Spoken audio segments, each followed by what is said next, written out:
जय श्री राधे कृष्णा। प्रिय भक्तों, श्रीमद् भगवद गीता कोई साधारण ग्रंथ नहीं है, बल्कि यह वह दिव्य प्रकाश है जो सदियों से मानव जीवन को सही दिशा देता आया है। जब मनुष्य अपने जीवन के उद्देश्य से भटक जाता है, जब उसे समझ नहीं आता कि क्या सही है और क्या गलत, तब गीता उसके लिए दीपक बनकर मार्ग दिखाती है। यह पवित्र ग्रंथ हमें कर्म का मर्म समझाता है और बताता है कि जीवन केवल भोग के लिए नहीं, बल्कि आत्मिक उन्नति के लिए मिला है। गीता का ज्ञान मन के अंधकार को दूर करता है और जीवन को अर्थ, संतुलन और शांति से भर देता है। मित्रों, जीवन में कोई भी समस्या ऐसी नहीं है जिसका समाधान गीता में न हो। चाहे दुख हो, भय हो, असफलता हो या मानसिक अशांति, हर प्रश्न का उत्तर इस दिव्य ग्रंथ में छिपा है। यदि आज आप अपने जीवन में सच्चा सुख, स्थायी शांति और भीतर की संतुष्टि चाहते हैं, तो गीता की इन 30 शिक्षाओं को ध्यानपूर्वक सुनिए और हृदय में उतार लीजिए।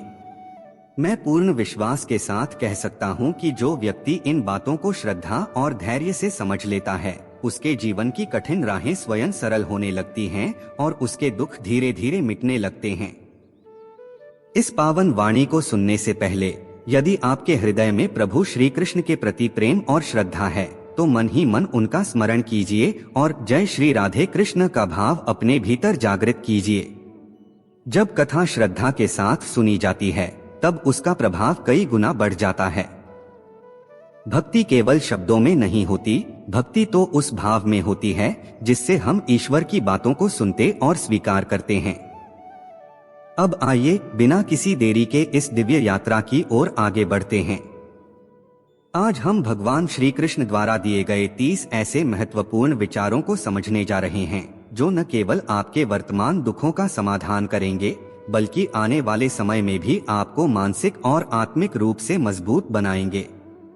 गीता का यह ज्ञान अमृत के समान है, जो थके हुए मन में नई ऊर्जा भर देता है और टूट चुके जीवन को फिर से जीने की प्रेरणा देता है। इसलिए इस कथा के हर शब्द को ध्यान से सुनिए और अंत तक जुड़े रहिए। गीता हमें सबसे पहले यह सिखाती है कि संसार में अत्यधिक मीठे बोल और अनावश्यक प्रशंसा से सावधान रहना चाहिए। अक्सर लोग तभी मीठा बोलते हैं जब उन्हें आपसे कोई स्वार्थ सिद्ध करना होता है। बिना कारण की तारीफ के पीछे प्रायः कोई न कोई अपेक्षा छिपी होती है। इसलिए गीता हमें सतर्क रहने की सीख देती है कि प्रशंसा से बहककर अपने विवेक को न खो दें। सच्चा प्रेम और स्वार्थ से भरी प्रशंसा, इन दोनों में अंतर समझना बहुत आवश्यक है। गीता यह भी सिखाती है कि केवल आंखों से दिखाई देने वाली बातों पर तुरंत विश्वास नहीं करना चाहिए।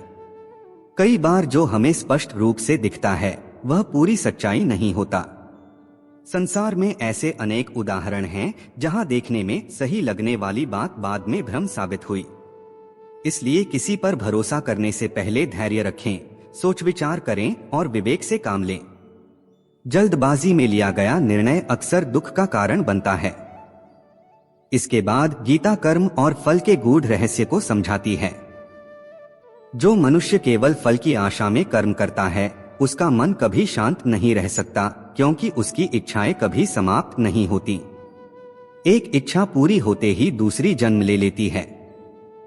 जब अपेक्षा के अनुसार फल नहीं मिलता, तो वही मनुष्य निराशा और दुख में डूब जाता है।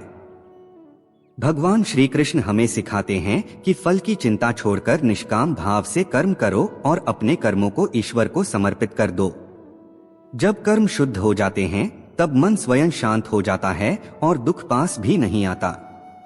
गीता यह भी बताती है कि अनंत इच्छाएं मनुष्य को उसकी इंद्रियों का गुलाम बना देती हैं। जब मनुष्य अपनी इच्छाओं के वश में हो जाता है, तब वह सही गलत का भेद भूलने लगता है। किसी की निंदा करना, चुगली करना, ईर्ष्या रखना या किसी के प्रति बुरी भावना पालना, ये सभी कर्म हमारे ही जीवन में दुख बनकर लौटते हैं।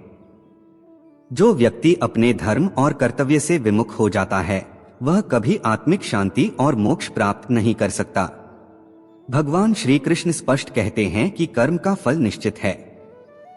अच्छा कर्म सुख देता है और बुरा कर्म दुख। ईश्वर भूत, वर्तमान और भविष्य तीनों को जानते हैं, इसलिए परिणाम की चिंता छोड़कर मनुष्य को अपने कर्म ईमानदारी और श्रद्धा के साथ करते रहना चाहिए। जब मनुष्य अपने कर्तव्य पर अडिग रहता है और कर्म को ही अपना धर्म मान लेता है, तब उसका जीवन स्वयं ही संतुलन और शांति से भर जाता है। गीता हमें यह गहरा सत्य समझाती है कि कर्म का पीछा उसका फल कभी नहीं छोड़ता। जब तक कर्म करने वाला अपने किए हुए कर्मों का पूरा परिणाम भोग नहीं लेता, तब तक कर्म उसका साथ नहीं छोड़ते। इस संसार में समय से पहले और भाग्य से अधिक किसी को कुछ भी प्राप्त नहीं होता। यही ईश्वर का अटल नियम है। सामान्य मनुष्य प्रायः उन्हीं लोगों को आदर्श मानता है जो उसे श्रेष्ठ दिखाई देते हैं और वैसा ही बनने का प्रयास करता है। वास्तव में संसार भी हमें उसी दृष्टि से देखता है जिस दृष्टि से हम स्वयं संसार को देखते हैं। जब मनुष्य अपनी इंद्रियों के वश में हो जाता है, तब वह बुरी आदतों, गलत चीजों और केवल बाहरी सुंदरता के प्रति आकर्षित होने लगता है। गीता यह भी सिखाती है कि जैसे एक छोटा सा दीपक भी घने अंधकार को मिटा देता है, वैसे ही मन के अज्ञान से भरे अंधकार को सकारात्मक सोच और ज्ञान के प्रकाश से समाप्त किया जा सकता है। जब आप अपने मन रूपी कमरे में अच्छे विचारों का तेल डालकर ज्ञान का दीप जलाते हैं, तो अज्ञान का अंधकार अपने आप ही दूर हो जाता है। इसी क्रम में गीता का चौथा उपदेश हमें सिखाता है कि लोगों में सहारा ढूंढना छोड़ देना चाहिए। मनुष्य की सबसे बड़ी कमजोरी यही होती है कि वह दूसरों पर निर्भर हो जाता है। यही निर्भरता धीरे धीरे उसके आत्मविश्वास को समाप्त कर देती है। जो लोग यह सोचते हैं कि अमुक व्यक्ति उनका सहारा है, वही लोग कठिन समय में सबसे अधिक अकेले और दुखी रह जाते हैं। गीता स्पष्ट कहती है कि अपना सहारा केवल ईश्वर को बना। जब भी जीवन में कोई संकट आएगा, ईश्वर किसी न किसी रूप में आपकी सहायता अवश्य करेंगे। इस संसार को अपना सहारा मत बनाओ, क्योंकि जो स्वयं अपने लिए सहारा ढूंढ रहे हैं, वे दूसरों का सहारा कैसे बन सकते हैं। इसलिए जीवन में मनुष्य को दुनिया नहीं, ईश्वर को ही अपना आधार बनाना चाहिए। इसके बाद गीता की 5वीं शिक्षा हमें क्रोध के विषय में चेतावनी देती है। क्रोध मनुष्य का सर्वनाश कर देता है। क्रोधी व्यक्ति का न कोई सच्चा मित्र रहता है और न कोई साथ देने वाला। धीरे धीरे उसके सभी संबंध टूट जाते हैं। जो मनुष्य अपने क्रोध को नहीं संभाल सकता, वह जीवन के किसी भी क्षेत्र को संभाल नहीं सकता। गीता का छठा उपदेश यह सिखाता है कि जब आप ईश्वर पर पूर्ण विश्वास रखकर उन्हें सच्चे हृदय से स्मरण करते हैं, तो वे अवश्य किसी न किसी रूप में आपकी सहायता के लिए आते हैं। ईश्वर आपकी प्रार्थना सुनते हैं या नहीं, यह आपकी श्रद्धा, विश्वास और आस्था पर निर्भर करता है। गीता यह भी सिखाती है कि किसी का भला करके कभी उसका अहंकार नहीं करना चाहिए, क्योंकि ऐसा करने से वह कर्म निष्फल हो जाता है और मिलने वाला यश भी व्यर्थ हो जाता है। यह कभी न सोचें कि हमने ही किसी की मदद की है, क्योंकि वास्तव में करने वाले तो स्वयं ईश्वर होते हैं और हम केवल उनका माध्यम होते हैं। क्रोध करना व्यर्थ है, क्योंकि जब आप क्रोध में आकर प्रतिक्रिया देते हैं, तो इसका अर्थ यह होता है कि आपको ईश्वर के बनाए कर्म के नियम पर ही भरोसा नहीं है। मन में शंकाओं को कभी जन्म नहीं देना चाहिए, क्योंकि यही शंकाएं धीरे धीरे मन में गलतियों के पहाड़ खड़े कर देती हैं और जीवन का सुख चैन छीन लेती हैं। यदि कोई आपके साथ बुरा करता है, तो कर्म और समय उसका हिसाब स्वयं कर लेते हैं। इसलिए बदले की भावना छोड़कर परोपकार को अपनाना चाहिए और चिंता के स्थान पर चिंतन करना चाहिए। गीता यह भी सिखाती है कि मन को सदैव नियंत्रित करके रखना चाहिए, क्योंकि यदि मन अनियंत्रित हो जाए तो वही मनुष्य का सबसे बड़ा शत्रु बन जाता है और उससे गलत कर्म करवा बैठता है। ज्ञान हमेशा बुद्धि से श्रेष्ठ होना चाहिए, इसलिए ज्ञान अर्जित करते रहना और उसे दूसरों के साथ बांटना भी आवश्यक है, ताकि किसी और का जीवन भी संभल सके। लेकिन बार बार एक ही व्यक्ति की सहायता करते रहना उचित नहीं है, जब तक कि वह स्वयं अपने पैरों पर खड़ा होना न सीख ले। जो व्यक्ति केवल फल की आशा में कर्म करता है, वह कर्म के बंधन में ही फंसा रहता है। कोई भी मनुष्य जन्म से महान नहीं होता, बल्कि अपने कर्मों से महान बनता है। संसार और लोग आपको वैसे ही दिखाई देंगे जैसा आप उन्हें देखना चाहेंगे। अपने मन से मेरा तेरा, छोटा बड़ा, अपना पराया का भाव मिटा दीजिए। जब यह भाव मिट जाता है तब सब अपने हो जाते हैं और आप सबके हो जाते हैं। जो मनुष्य फल की अभिलाषा छोड़कर निरंतर कर्म करता है वही अपने जीवन को वास्तव में सुखी और संतोषपूर्ण बना पाता है। जब तक आप अपनी इंद्रियों को अपने वश में रखते हैं तब तक कोई भी दुख आपको विचलित नहीं कर सकता। गीता यह गहन सत्य समझाती है कि वास्तविक शांति उसी मनुष्य को प्राप्त होती है जो मैं, मेरा, मैंने किया और मैंने बनाया जैसी अहंकार और लालसा से बाहर आ जाता है। किसी भी वस्तु, स्थान, जीव या व्यक्ति से अत्यधिक लगाव अंततः दुख का सबसे बड़ा कारण बनता है। जीवन में वही मनुष्य संतुष्ट रह सकता है जो कम में भी खुश रहना जानता है और अधिक पाने या अधिक बनने की निरंतर लालसा नहीं पालता। गीता का 7वां उपदेश यही है कि अपने मन को शांत रखना सीखो, क्योंकि अशांत मन जीवन में दुख के अतिरिक्त कुछ नहीं देता, जबकि शांत मन प्रेम, आनंद और परमानंद का अनुभव कराता है। वास्तव में सुख और दुख मन की ही अवस्थाएं हैं। अशांत मन दुख को जन्म देता है और शांत मन आनंद को। गीता का 8वां उपदेश हमें सावधान करता है कि किसी से भी हद से अधिक लगाव कभी मत रखो। महाभारत में धृतराष्ट्र का राजगद्दी के प्रति अत्यधिक मोह इसका बड़ा उदाहरण है। गद्दी के मोह ने उनकी आंखों पर ऐसा पर्दा डाल दिया कि उन्हें सत्य दिखाई ही नहीं दिया और उसी अंधे मोह ने पूरे राष्ट्र को विनाश की ओर धकेल दिया। अनगिनत लोगों की मृत्यु का कारण वही अत्यधिक आसक्ति बनी। ठीक इसी प्रकार जब मनुष्य किसी व्यक्ति या वस्तु के पीछे अंधा हो जाता है तो वह चीज उसे मिले या न मिले उसका जीवन अवश्य बिगड़ जाता है। गीता यह भी सिखाती है कि केवल आध्यात्मिक ज्ञान ही जीवन को सच्चे सुकून की ओर ले जा सकता है। जितना अधिक हम लोगों की बातों पर ध्यान देते हैं उतना ही हमारा स्वयं पर से विश्वास कम होता जाता है। इसलिए दूसरों की राय में उलझने के बजाय स्वयं पर विश्वास करो, अपने बल पर आगे बढ़ो और अपना मार्ग स्वयं तय करो। जीवन क्षणभंगुर है, किसी भी पल कुछ भी हो सकता है, इसलिए समय को व्यर्थ मत गवाओ। बीते हुए बुरे अतीत को याद करके दुखी होने से बेहतर है कि उससे सीख लो, अपने वर्तमान को सुधारो और एक उज्ज्वल भविष्य का निर्माण करो। गीता हमें यह भी सिखाती है कि व्यर्थ की चिंता छोड़ दो, कर्म करो और ईश्वर पर भरोसा रखो। क्या होगा और क्या नहीं यह ईश्वर पर छोड़ दो। जितना अधिक पुरुषार्थ करोगे उतना ही मुक्ति का मार्ग सरल होता जाएगा। स्वयं को ईश्वर के चरणों में समर्पित कर दो, नित्य अच्छे कर्म करो, लोगों की भलाई करो और उन्हें सही मार्ग दिखाओ। गीता कहती है कि सच्चा ज्ञान वही है जो मनुष्य को भोग और कामना से ऊपर उठाए। एक सच्चा ज्ञानी कभी भी कामुक सुखों में आनंद नहीं खोजता, इसलिए ज्ञानी बनने का प्रयास करो। गीता हमें जीवन को स्वीकार करना भी सिखाती है। जो हो गया वह भी अच्छा था, जो हो रहा है वह भी अच्छा हो रहा है और जो होगा वह भी अच्छा ही होगा। वेद और पुराण पढ़ने का कोई लाभ नहीं यदि उनमें बताए गए सिद्धांतों को जीवन में उतारा न जाए। रावण अत्यंत बुद्धिमान था लेकिन वह ज्ञानी नहीं था। उसकी अज्ञानता ने उसे क्रोधी, कामुक और अहंकारी बना दिया और यही उसके विनाश का कारण बनी। भगवान श्री कृष्ण कहते हैं कि वे सभी प्राणियों को समान दृष्टि से देखते हैं, उनके लिए न कोई अधिक प्रिय है और न कोई कम। वही ज्ञान व्यर्थ है जो केवल स्वयं तक सीमित रह जाए। उस ज्ञान का कोई अर्थ नहीं जिससे समाज और संसार का कल्याण न हो सके। इसलिए ज्ञान को बांटो ताकि औरों का जीवन भी प्रकाशमय हो सके। गीता मनुष्य के भय को भी दूर करती है। वह कहती है, तुम क्यों व्यर्थ चिंता करते हो, क्यों भयभीत होते हो? आत्मा न कभी जन्म लेती है और न ही कभी मारी जा सकती है। यही जीवन का अंतिम और शाश्वत सत्य है।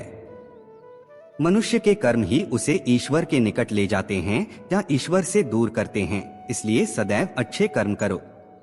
जब जब इस धरती पर पाप, अहंकार और अधर्म अपनी चरम सीमा पर पहुंचता है तब तब धर्म की स्थापना के लिए मैं अवतार लेता हूँ। गीता यह भी सिखाती है कि जो दान बिना किसी स्वार्थ और दिखावे के केवल कर्तव्य समझकर किसी जरूरतमंद को दिया जाए, वही सात्विक दान कहलाता है। जिसने अपने मन को जीत लिया, उसने मानो पहले ही परमात्मा को पा लिया, क्योंकि उसके भीतर शांति आ चुकी होती है। ऐसे मनुष्य को सुख दुख, सर्दी गर्मी और मान अपमान विचलित नहीं कर पाते। जो सच्चे विद्वान होते हैं वे न जीवन के लिए शोक करते हैं और न मृत्यु के लिए।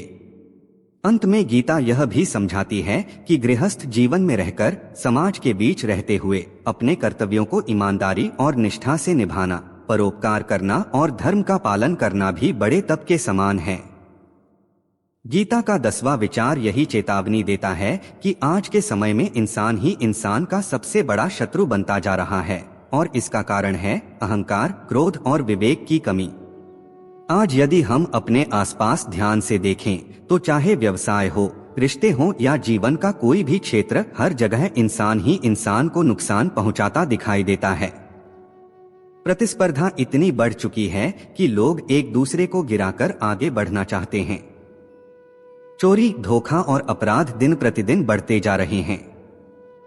शास्त्रों में कलियुग के जिन लक्षणों का वर्णन किया गया है कि एक समय ऐसा आएगा जब इंसान ही इंसान को खाएगा, वह समय आज सामने खड़ा है।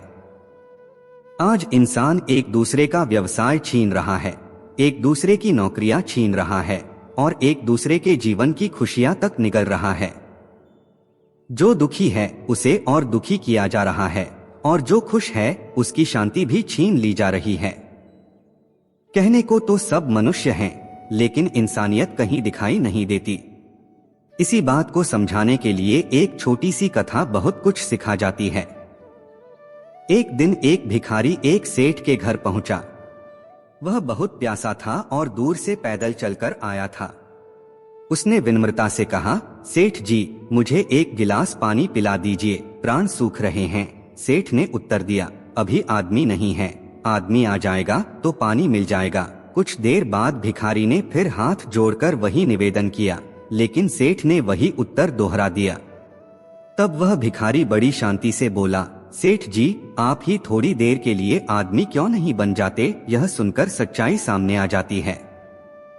आज समस्या यह नहीं है कि आदमी नहीं है, समस्या यह है कि कोई आदमी बनने को तैयार नहीं है।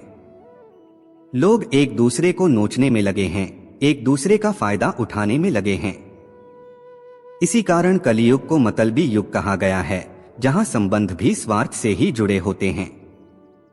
इसी संदर्भ में गीता का 11वां उपदेश हमें एक गहरी चेतावनी देता है, जीवन में कभी भी स्वयं को किसी का जरूरतमंद मत बनाओ, क्योंकि जिस दिन आप किसी के जरूरतमंद बन जाते हैं, उसी दिन से वह व्यक्ति आपका लाभ उठाने लगता है। जब तक आप स्वतंत्र हैं, तब तक कोई आपको दुख नहीं पहुंचा सकता, लेकिन जैसे ही आप किसी पर निर्भर हो जाते हैं, गुलामी शुरू हो जाती है। यह बात केवल बड़े लोगों तक सीमित नहीं है, बल्कि छोटे छोटे अनुभवों में भी दिखाई देती है। जो लोग अपने काम करने वालों या नौकरों के अत्यधिक जरूरतमंद हो जाते हैं, वे उनका हर अत्याचार सहने लगते हैं, क्योंकि उन्हें पता होता है कि उनके बिना काम चल ही नहीं सकता। लेकिन जब वही काम करने वाला यह समझ लेता है कि आप अपने काम खुद कर सकते हैं और आपके पास और भी विकल्प हैं, तब उसका व्यवहार अपने आप बदल जाता है। यही बात नौकरी और परिवार में भी लागू होती है। जब कोई व्यक्ति यह जान लेता है कि आप उसके बिना नहीं चल सकते, तो वह आपको मानसिक रूप से परेशान करने लगता है। लोग कमजोर व्यक्ति को अपने नियंत्रण में रखकर आनंद महसूस करते हैं। आप चाहे उनके लिए कितना ही अच्छा क्यों न कर लें, ऐसे लोग आपकी प्रतिभा को दबाने की कोशिश करेंगे, आपके पंख काट देंगे ताकि आप जीवन में आगे न बढ़ सकें। जरूरतमंद होना मृत्यु से भी अधिक पीड़ादायक हो जाता है, क्योंकि यह मनुष्य को भीतर से गुलाम बना देता है। ध्यान से देखिए, आपके जीवन का अधिकांश दुख वहीं से शुरू होता है जहां आप किसी के जरूरतमंद बन जाते हैं। यह जरूरत केवल शरीर या काम की नहीं होती, सबसे बड़ी जरूरत मन की होती है। मनुष्य अकेलापन सहन नहीं कर पाता, इसलिए वह किसी ऐसे व्यक्ति से जुड़ जाता है जो उसे संभालने का भ्रम देता है। लेकिन कई बार यही लोग इस मानसिक कमजोरी का फायदा उठाकर जीवन को नरक बना देते हैं। आप उनसे जुड़ते हैं थोड़ी खुशी की उम्मीद में, और बदले में वे आपको गहरे दुख दे जाते हैं। गीता हमें सच्चाई से अवगत कराती है कि माता पिता के अतिरिक्त संसार में ऐसा कोई नहीं है जिसके आप जरूरतमंद बने और वह कभी आपका लाभ न उठाए। इसलिए जीवन में सबसे बड़ा बल यही है कि आप आत्मनिर्भर बने, भीतर से मजबूत बने और अपना सहारा स्वयं बने। जब आप भीतर से पूर्ण होते हैं तभी कोई आपको तोड़ नहीं सकता। गीता का 12वां उपदेश हमें यह सिखाता है कि जो मनुष्य असफलता के भय से दोबारा प्रयास करना छोड़ देता है वह जीवन में कभी भी बड़ी सफलता प्राप्त नहीं कर सकता। असफलता वास्तव में अंत नहीं होती बल्कि सफलता की तैयारी होती है। गीता स्पष्ट करती है कि क्रोध से भ्रम उत्पन्न होता है, भ्रम से बुद्धि व्याकुल हो जाती है, बुद्धि के व्याकुल होते ही तर्क नष्ट हो जाता है, और जब तर्क नष्ट हो जाता है तब मनुष्य अपने ही विनाश का कारण बन जाता है। बड़ी सफलता एक ऐसे ताले के समान है जो 5 चाबियों से खुलता है: सकारात्मक सोच, एकाग्रता, सच्ची लगन, दृढ़ संकल्प और निरंतर प्रयास। बिना निष्पक्षता और निस्वार्थ भाव से कर्म किए मोक्ष की कामना करना केवल कल्पना मात्र है।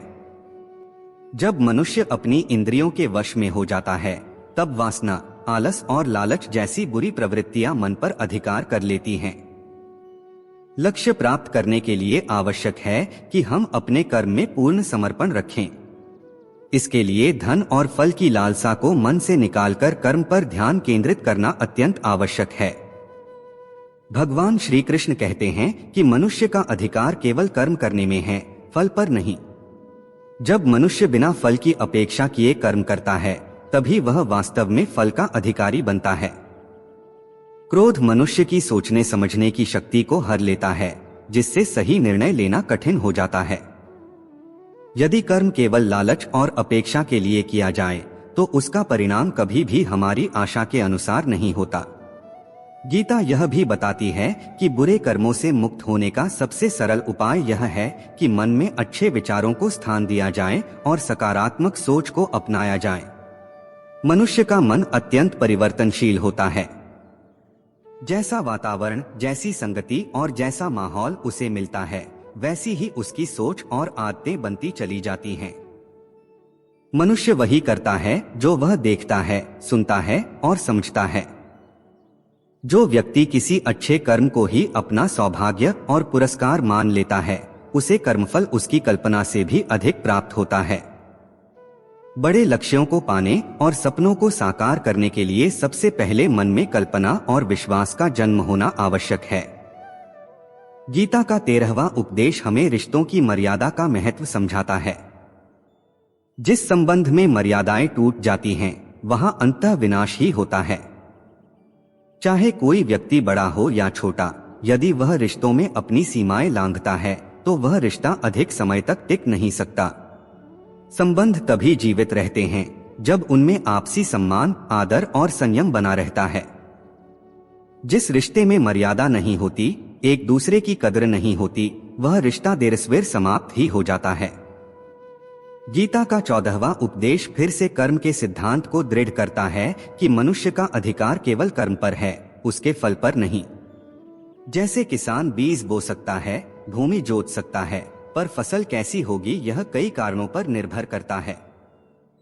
इसी प्रकार जब हम किसी कार्य को केवल परिणाम के लिए करते हैं तो मन में बेचैनी, डर और लालच उत्पन्न होता है।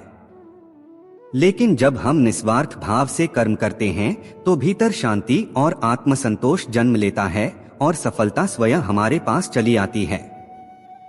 फल की अत्यधिक लालसा अक्सर मनुष्य को गलत मार्गों की ओर ले जाती है, जैसे छल, कपट और दूसरों को हानि पहुंचाना, और ऐसे मार्गों का अंत सदैव विनाश ही होता है। गीता का 15वां उपदेश हमें लोगों की पहचान करना सिखाता है। जो लोग आपके सामने अपनापन दिखाते हैं लेकिन आपकी पीठ पीछे आपको नुकसान पहुंचाते हैं, उनसे दूर रहना ही बुद्धिमानी है। ऐसे लोग उस घड़े के समान होते हैं जिसके बाहर अमृत लगा हो लेकिन भीतर विष भरा हो। जिसे हम अमृत समझकर ग्रहण करते हैं वही अंततः विष बन जाता है। इसलिए गीता हमें सावधान करती है कि जो लोग अपनेपन का दिखावा करें और भीतर से अहित की भावना रखें उन्हें जीवन से दूर ही रखना चाहिए। गीता का 16वां उपदेश हमें जीवन की एक बहुत गहरी समझ देता है कि अपनी खुशी और अपना दुख हर किसी के सामने प्रकट नहीं करना चाहिए, क्योंकि संसार ऐसा हो गया है जहां लोग आपकी खुशी देखकर खुश नहीं होते बल्कि जलने लगते हैं और आपके दुख में सहानुभूति देने के बजाय आपकी हंसी उड़ाते हैं। हर आंसू सबको दिखाने की आवश्यकता नहीं होती और हर घाव सबके सामने खोलना भी ठीक नहीं होता। आजकल लोग हाथों में नमक लिए घूमते हैं ताकि जहां जख्म दिखे वहीं छिड़क दें। इसलिए अपने मन की पीड़ा हर किसी से साझा मत कीजिए। अपनी मनस्थिति केवल उसी से कहिए जिसमें समझने की संवेदना हो। बाकी दुनिया तो दुखी को और दुखी करने और खुश इंसान की शांति छीनने में ही लगी रहती है। गीता का 17वां उपदेश यह सिखाता है कि जीवन में कई बार नया आरंभ करने के लिए पुराने को पूरी तरह समाप्त करना पड़ता है। एक बार माता कुंती ने श्री कृष्ण से पूछा था कि हे कृष्ण, आपने इतना बड़ा महायुद्ध क्यों करवाया? तब श्री कृष्ण ने उत्तर दिया कि जब अधर्म अपनी सीमा पार कर लेता है तब उसके पूर्ण विनाश के बिना नए युग की स्थापना संभव नहीं होती।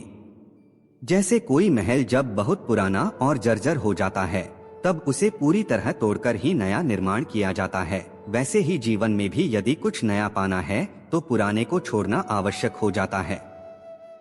अधूरे परिवर्तन से पूर्ण परिणाम कभी नहीं मिलते। गीता का 18वां उपदेश हमें अकेलेपन की सच्चाई से परिचित कराता है। जब भी जीवन में आप स्वयं को अकेला महसूस करें तब यह सत्य समझ लीजिए कि इस संसार में हर व्यक्ति अकेला ही आता है और अकेला ही जाता है।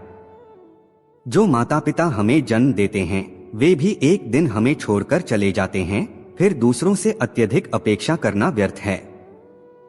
यदि कोई आपका साथ छोड़ दे तो दुखी मत होइए, क्योंकि ईश्वर सदा आपके साथ रहता है।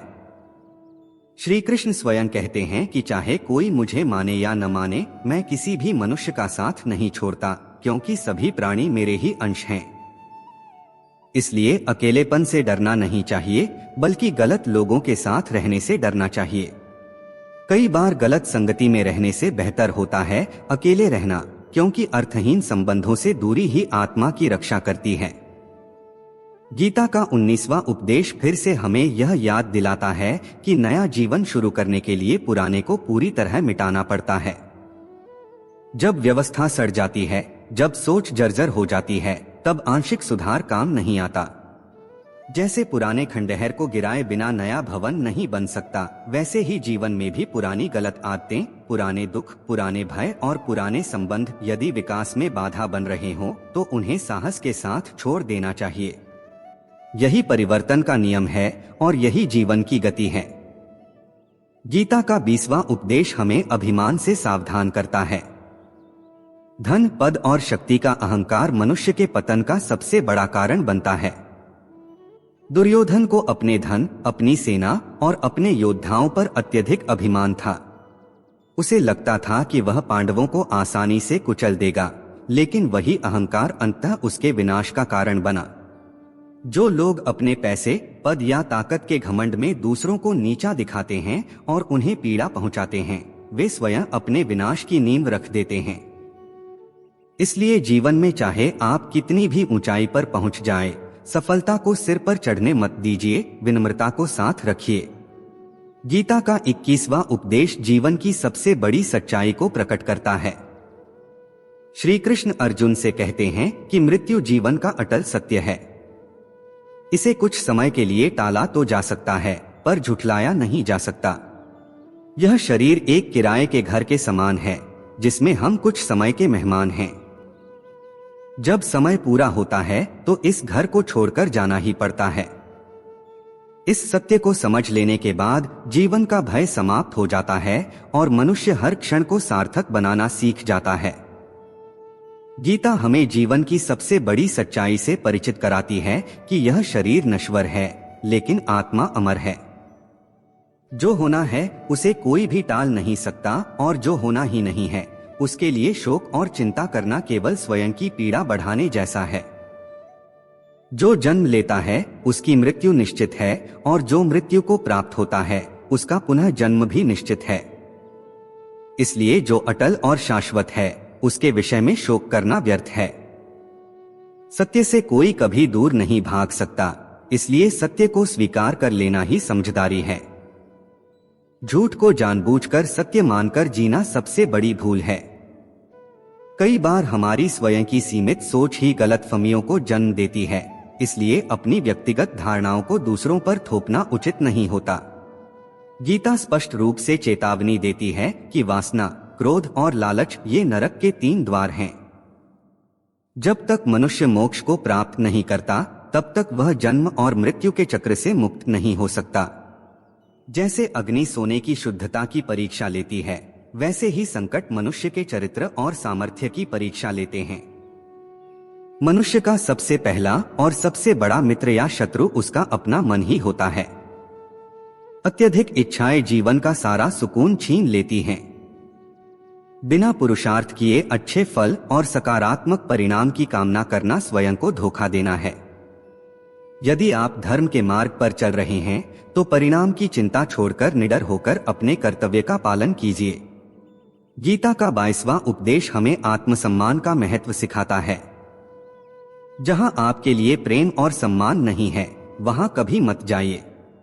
महाभारत के युद्ध से पूर्व जब श्री कृष्ण शांति प्रस्ताव लेकर हस्तिनापुर पहुंचे, तब दुर्योधन ने उन्हें अपने घर आमंत्रित किया। लेकिन श्री कृष्ण ने स्पष्ट शब्दों में कहा कि मनुष्य को किसी के घर भोजन तभी करना चाहिए जब या तो वहां प्रेम हो या जीवन में कोई बड़ी आपत्ति आ पड़ी हो। उन्होंने कहा कि न तो मेरे जीवन में कोई आपत्ति है और न ही तुम्हारे हृदय में मेरे लिए प्रेम है, इसलिए मैं तुम्हारे घर नहीं आ सकता। श्री कृष्ण ने यह भी समझाया कि स्वार्थ के लिए बुलाए गए स्थान पर कभी नहीं जाना चाहिए। इस प्रसंग से गीता हमें सिखाती है कि जहां प्रेम और सम्मान न हो, वहां रुकना आत्मा का अपमान है। मनुष्य को वहीं रहना चाहिए जहां उसकी कदर हो, जहां उसे सम्मान और अपनापन मिले। गीता का 23वां उपदेश यह बताता है कि मूर्ख और दुष्ट लोगों को ज्ञान नहीं देना चाहिए। ऐसा करने से उनके अहंकार को चोट पहुंचती है और वे मन में द्वेष पाल लेते हैं, जो समय आने पर नुकसान का कारण बनता है। मनुष्य जीवन अत्यंत दुर्लभ है, इसे व्यर्थ न जाने दें। ऐसे कर्म कीजिए जो आने वाली पीढ़ियों के लिए प्रेरणा बन सकें। श्री कृष्ण अर्जुन से कहते हैं कि जो व्यक्ति जीवन के मूल्य को समझता है, वही अपने जीवन को एक महान उद्देश्य दे पाता है। पहले स्वयं के लिए सर्वश्रेष्ठ बनिए, फिर एक दिन संसार स्वयं आपका सम्मान करेगा। गीता यह भी सिखाती है कि जीवन न अतीत में है और न भविष्य में, जीवन तो इसी क्षण में है। इसलिए वर्तमान को प्रसन्नता और जागरूकता के साथ जीना चाहिए। श्री कृष्ण अर्जुन से कहते हैं कि तुम्हारे और मेरे अनेक जन्म हो चुके हैं, मुझे वे सभी स्मरण हैं, लेकिन तुम्हें नहीं। यह सुनकर हमें यह समझना चाहिए कि आत्मा की यात्रा निरंतर चलती रहती है। स्वयं को जीवन के योग्य बनाना ही सच्ची सफलता और सुख का मार्ग है। ईश्वर बार बार हमारे जीवन को सुधारने और संवारने के अवसर देता है, लेकिन मनुष्य अपनी इंद्रियों के अधीन रहकर उन अवसरों को पहचान नहीं पाता। इसलिए अच्छे कर्म करने के अवसर कभी न छोड़े। गीता बार बार यही सिखाती है कि कर्म करो और फल की लालसा छोड़ दो। जो मनुष्य निष्काम भाव से कर्म करता है, वही अपने जीवन को सफल बनाता है। बुरे कर्मों के बाद चाहे कितने भी अच्छे कर्म कर लिए जाएं, बुरे कर्मों का फल एक न एक दिन अवश्य भोगना पड़ता है। श्री कृष्ण अर्जुन से कहते हैं कि सच्चा योगी वही है जो कर्म को धर्म समझकर बिना फल की इच्छा किए पूरी निष्ठा और श्रद्धा के साथ करता है। गीता यह सिखाती है कि जो मनुष्य न तो कर्म के फल की इच्छा करता है और न ही कर्म के फल से घृणा करता है, वही सच्चा सन्यासी कहलाता है। जीवन में कोई भी लक्ष्य असंभव नहीं होता, यदि मनुष्य अपने मन पर नियंत्रण रखकर और स्वयं पर अटूट विश्वास रखते हुए आगे बढ़े। सामर्थ्य ईश्वर प्रदान करते हैं, लेकिन मर्यादा मनुष्य स्वयं अपने मन से निर्मित करता है। इसलिए जो अपने मन को जीत लेता है, वही वास्तव में अपने जीवन की दिशा स्वयं तय करता है। गीता का 24वां उपदेश हमें संगति की शक्ति का महत्व समझाता है। मनुष्य चाहे स्वयं कितना ही अच्छा क्यों न हो, यदि वह बुरे लोगों के साथ रहता है तो उसका अंत भी वैसा ही होता है जैसा बुरे लोगों का होता है। भीष्म पितामह जैसे महान ब्रह्मचारी और धर्मात्मा पुरुष भी जब अधर्म के पक्ष में खड़े हो गए तो उन्हें भी जीवन के अंतिम क्षणों में भयानक पीड़ा सहनी पड़ी। द्रोणाचार्य जैसे विद्वान ब्राह्मण भी जब अधर्म का साथ देने लगे तो उनका अंत भी सुखद नहीं हुआ। यह हमें सिखाता है कि गलत संगति में रहकर कोई भी व्यक्ति अपने कर्मों से बच नहीं सकता। कई बार व्यक्ति सोचता है कि उसने तो कुछ गलत किया ही नहीं, वह तो केवल उनके साथ रहता था, फिर उसे दुख क्यों मिला। परंतु गीता कहती है कि बुरे लोगों की संगति में रहने मात्र से भी उनके कर्मों का फल भोगना पड़ता है। इसलिए गलत संगति कभी जीवन में सुख नहीं लाती। सदा सत्संग और अच्छी संगति का ही चयन करना चाहिए।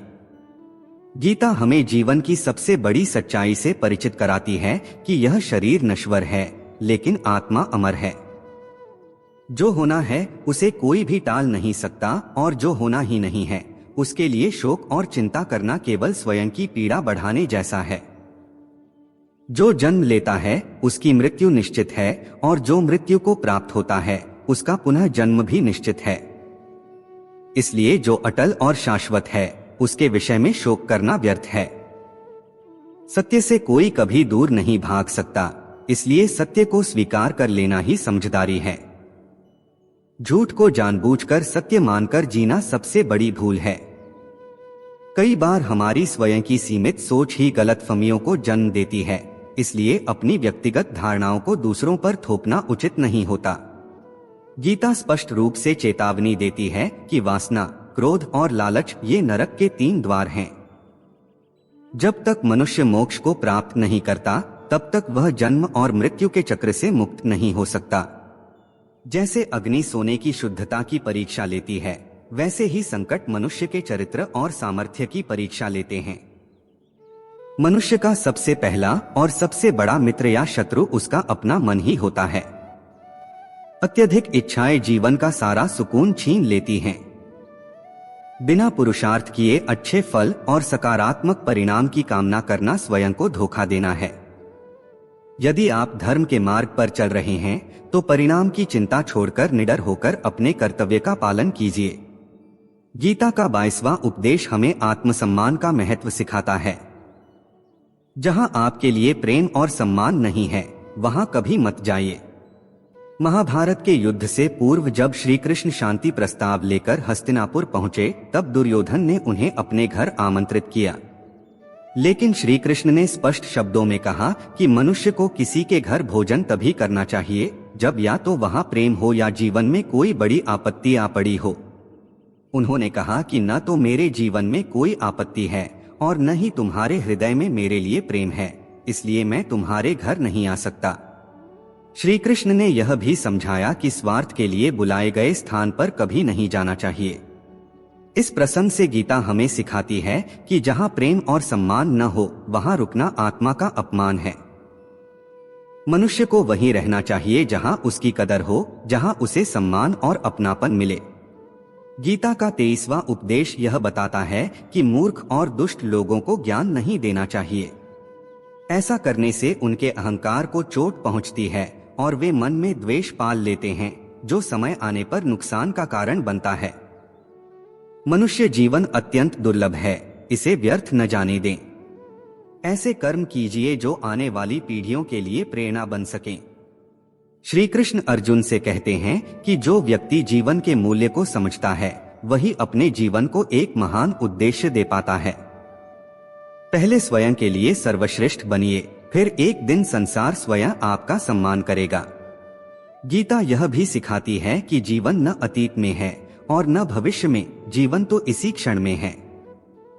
इसलिए वर्तमान को प्रसन्नता और जागरूकता के साथ जीना चाहिए। श्री कृष्ण अर्जुन से कहते हैं कि तुम्हारे और मेरे अनेक जन्म हो चुके हैं, मुझे वे सभी स्मरण हैं, लेकिन तुम्हें नहीं। यह सुनकर हमें यह समझना चाहिए कि आत्मा की यात्रा निरंतर चलती रहती है। स्वयं को जीवन के योग्य बनाना ही सच्ची सफलता और सुख का मार्ग है।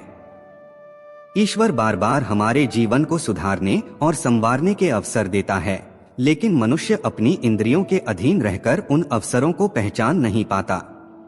इसलिए अच्छे कर्म करने के अवसर कभी न छोड़े। गीता बार बार यही सिखाती है कि कर्म करो और फल की लालसा छोड़ दो। जो मनुष्य निष्काम भाव से कर्म करता है वही अपने जीवन को सफल बनाता है। बुरे कर्मों के बाद चाहे कितने भी अच्छे कर्म कर लिए जाएं, बुरे कर्मों का फल एक न एक दिन अवश्य भोगना पड़ता है। श्री कृष्ण अर्जुन से कहते हैं कि सच्चा योगी वही है जो कर्म को धर्म समझकर बिना फल की इच्छा किए पूरी निष्ठा और श्रद्धा के साथ करता है। गीता यह सिखाती है कि जो मनुष्य न तो कर्म के फल की इच्छा करता है और न ही कर्म के फल से घृणा करता है, वही सच्चा सन्यासी कहलाता है। जीवन में कोई भी लक्ष्य असंभव नहीं होता यदि मनुष्य अपने मन पर नियंत्रण रखकर और स्वयं पर अटूट विश्वास रखते हुए आगे बढ़े। सामर्थ्य ईश्वर प्रदान करते हैं, लेकिन मर्यादा मनुष्य स्वयं अपने मन से निर्मित करता है। इसलिए जो अपने मन को जीत लेता है वही वास्तव में अपने जीवन की दिशा स्वयं तय करता है। गीता का 24वां उपदेश हमें संगति की शक्ति का महत्व समझाता है। मनुष्य चाहे स्वयं कितना ही अच्छा क्यों न हो, यदि वह बुरे लोगों के साथ रहता है तो उसका अंत भी वैसा ही होता है जैसा बुरे लोगों का होता है। भीष्म पितामह जैसे महान ब्रह्मचारी और धर्मात्मा पुरुष भी जब अधर्म के पक्ष में खड़े हो गए तो उन्हें भी जीवन के अंतिम क्षणों में भयानक पीड़ा सहनी पड़ी। द्रोणाचार्य जैसे विद्वान ब्राह्मण भी जब अधर्म का साथ देने लगे तो उनका अंत भी सुखद नहीं हुआ। यह हमें सिखाता है कि गलत संगति में रहकर कोई भी व्यक्ति अपने कर्मों से बच नहीं सकता। कई बार व्यक्ति सोचता है कि उसने तो कुछ गलत किया ही नहीं, वह तो केवल उनके साथ रहता था, फिर उसे दुख क्यों मिला। परंतु गीता कहती है कि बुरे लोगों की संगति में रहने मात्र से भी उनके कर्मों का फल भोगना पड़ता है। इसलिए गलत संगति कभी जीवन में सुख नहीं लाती। सदा सत्संग और अच्छी संगति का ही चयन करना चाहिए। गीता का 25वां उपदेश यह चेतावनी देता है कि जो दूसरों के साथ छल करता है उसका अंत सदैव बुरा होता है। दुर्योधन और उसके मामा शकुनी ने जीवन भर पांडवों के साथ छल और कपट किया, हर कदम पर धोखा दिया और कभी भी ईमानदारी का मार्ग नहीं अपनाया। उसी छल का परिणाम यह हुआ कि उनके पक्ष के सभी बड़े योद्धा भी छल के द्वारा ही मारे गए। दुर्योधन को वही फल मिला जैसा उसने कर्म किया था। जिसने जीवन भर छल किया उसकी मृत्यु भी छल से ही हुई। इसलिए यदि कोई यह सोचता है कि उसने दूसरों को धोखा देकर बहुत बड़ी चालाकी कर ली तो उसे यह समझ लेना चाहिए कि कर्म कभी किसी को नहीं छोड़ता। एक दिन वही धोखा उसकी अपनी जिंदगी में भी लौट कर आता है, क्योंकि कर्म सबके चेहरे याद रखता है। गीता का 26वां उपदेश हमें धैर्य की महिमा सिखाता है। जीवन में जब भी कोई कठिन समय आए तो हिम्मत मत हारो, बस धीरज रखो। जो लोग कठिन परिस्थितियों में स्वयं को संभाल लेते हैं और धैर्य बनाए रखते हैं वे हर संकट को पार कर जाते हैं। एक राजा अपने गुरु के पास गया और बोला कि मेरे राज्य में सब कुछ ठीक है, लेकिन समय का कोई भरोसा नहीं। यदि कभी मेरे जीवन में बहुत बुरा समय आए तो उससे निकलने के लिए मुझे कोई उपदेश दीजिए। गुरु ने उसे एक ताबीज दिया और कहा कि जब जीवन में अत्यंत कठिन समय आए तब इसे खोलकर इसमें लिखा वचन पढ़ लेना। एक दिन ऐसा हुआ कि राजा को अपना राज्य छोड़कर भागना पड़ा। वह अत्यंत दुखी था। तभी उसे गुरु का ताबीज याद आया। उसने ताबीज खोला तो उसमें लिखा था, यह वक्त भी गुजर जाएगा। यह पढ़ते ही राजा के मन में नई शक्ति जाग उठी और उसे विश्वास हो गया कि यह कठिन समय स्थायी नहीं है। राजा ने ताबीज में लिखे उस वचन को पढ़कर अपने मन में यह विश्वास जगा लिया कि यह कठिन समय अभी नहीं टिकेगा, यह भी गुजर जाएगा। उसने निश्चय किया कि उसे हिम्मत नहीं हारनी है। उसने फिर से अपने बिखरे हुए सैनिकों को एकत्र किया, अपनी सेना को संगठित किया और साहस के साथ शत्रु पर आक्रमण कर अपना राज्य पुनः प्राप्त कर लिया। इस कथा से गीता हमें यह सिखाती है कि जीवन में परिस्थिति चाहे कितनी ही कठिन क्यों न हो, वह स्थायी नहीं होती। हर बुरा समय एक दिन समाप्त होता ही है। हमारी जिंदगी में भी न जाने कितनी बार दुख आए, कितनी बार कठिन दौर आया, लेकिन हम हर बार उससे निकल ही आए। इसलिए जब भी जीवन में कोई मुश्किल समय आए तो मन में यही विश्वास बनाए रखिए कि यह वक्त भी एक दिन गुजर जाएगा। यदि आपके भीतर धैर्य है तो आप बुरे से बुरे समय को भी पार कर सकते हैं। गीता का 27वां उपदेश हमें आज के युग की एक कड़वी सच्चाई से अवगत कराता है कि अत्यधिक भला बनना कई बार स्वयं के लिए नुकसानदायक हो जाता है। पांडवों का जीवन इसका बड़ा उदाहरण है। वे सदैव धर्म के मार्ग पर चले, उन्होंने कभी किसी का अहित नहीं किया, फिर भी उनका राज्य छिन गया, उनकी पत्नी का भरी सभा में अपमान हुआ और उन्हें भिक्षा लेकर जीवन बिताना पड़ा।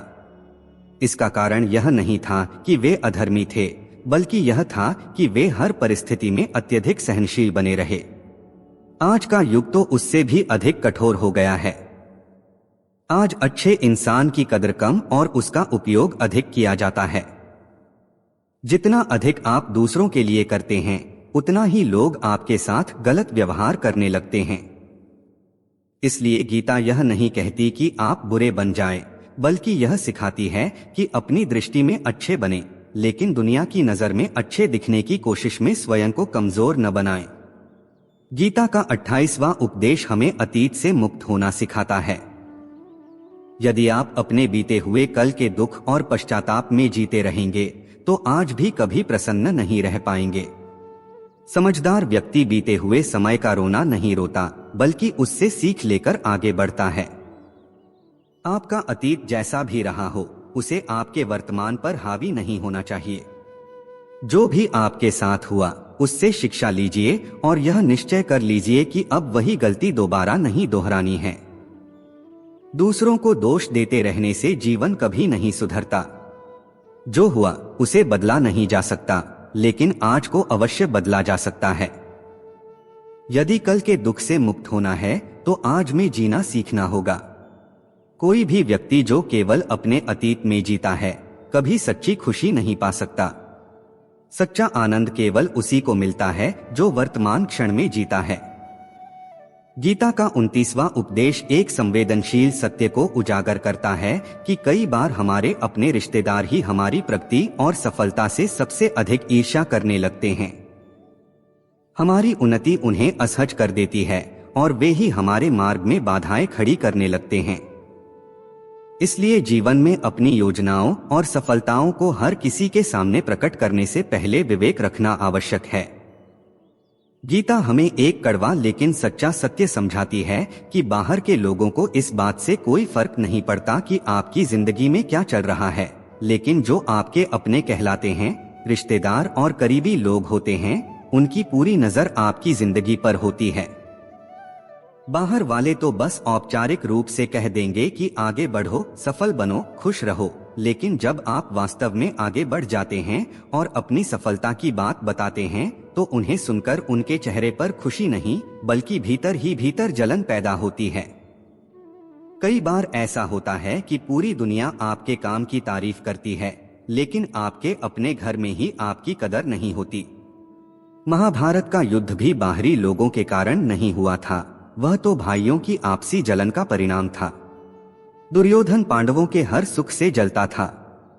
पांडव जब भी किसी कार्य में सफल होते, वह उसे सहन नहीं कर पाता और उन्हें नीचा दिखाने का हर संभव प्रयास करता।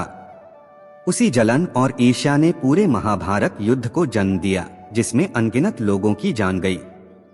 इसीलिए गीता हमें सावधान करती है कि किसी को भी अपना मानने से पहले यह अवश्य परख लो कि वह वास्तव में आपका अपना है या केवल अपनेपन का अभिनय कर रहा है।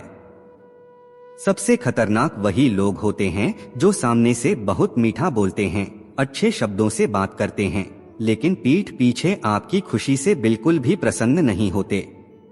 बाहर वालों को आपकी जिंदगी से कोई लेना देना नहीं होता, लेकिन कई बार करीबी लोग ही आपकी खुशी को सबसे कम सहन कर पाते हैं। इसलिए अपने मन की बातें, अपनी योजनाएं और अपनी सफलताएं हर किसी के सामने प्रकट करना बुद्धिमानी नहीं होती। गीता का 30वां उपदेश हमें क्षमा और विवेक का संतुलन सिखाता है।